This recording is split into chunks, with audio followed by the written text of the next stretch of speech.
Dans les trois utopies européennes, je défends une cause, naguère en péril, mais que je crois grosse d'avenir, l'unité politique de l'Europe. La préparation de cet exposé était déjà bien avancée quand a éclaté la guerre d'Ukraine. Je me suis alors demandé, allais-je devoir reprendre et reconsidérer tout mon propos ?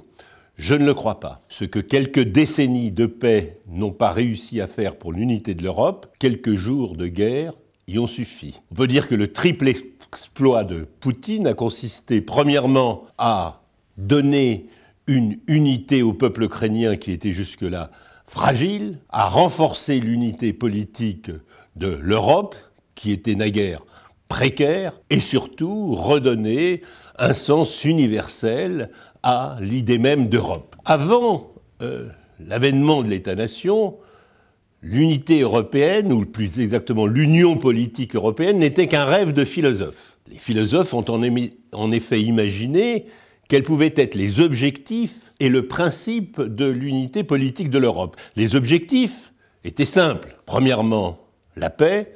Deuxièmement, la prospérité. Quant au principe, il se résumait à l'idée que ce qui fait l'identité du peuple européen, ça ne pourrait être qu'une constitution commune et non pas quelque identité a priori, qu'elle soit ethnique, culturelle, linguistique, historique ou autre. Nous avons aujourd'hui justement face à nous deux types de définition de ce qu'est un peuple.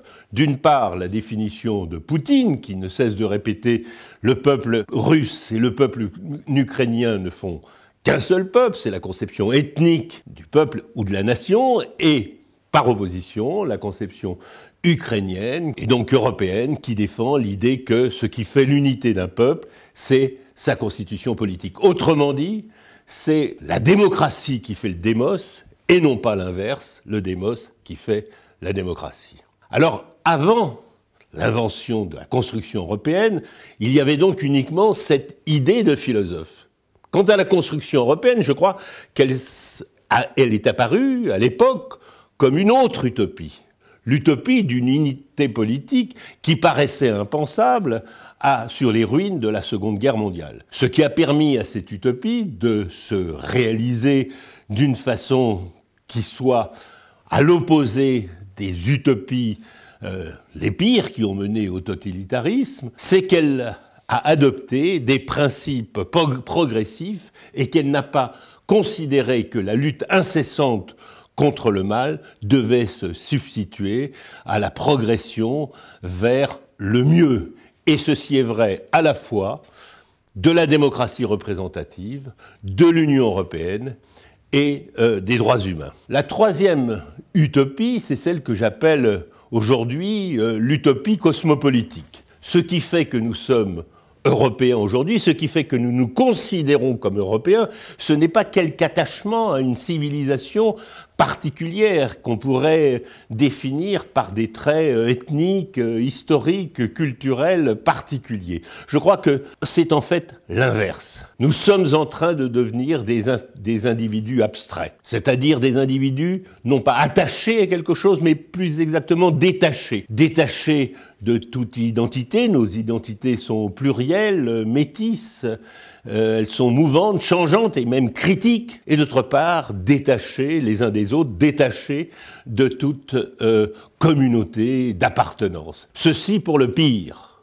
l'individualisme, et aussi pour le meilleur. Nous ne pensons pas que notre mode d'existence dépende d'un enracinement particulier. Et c'est ce qui fait que l'idée européenne est devenue une idée cosmopolitique. Enfin, ce qui montre que l'Union européenne va vers cette idée du cosmopolitisme, c'est qu'elle n'est pas fondée sur des principes européens, mais bien sur des principes universels, valables pour toute l'humanité, en tout lieu et en tout temps.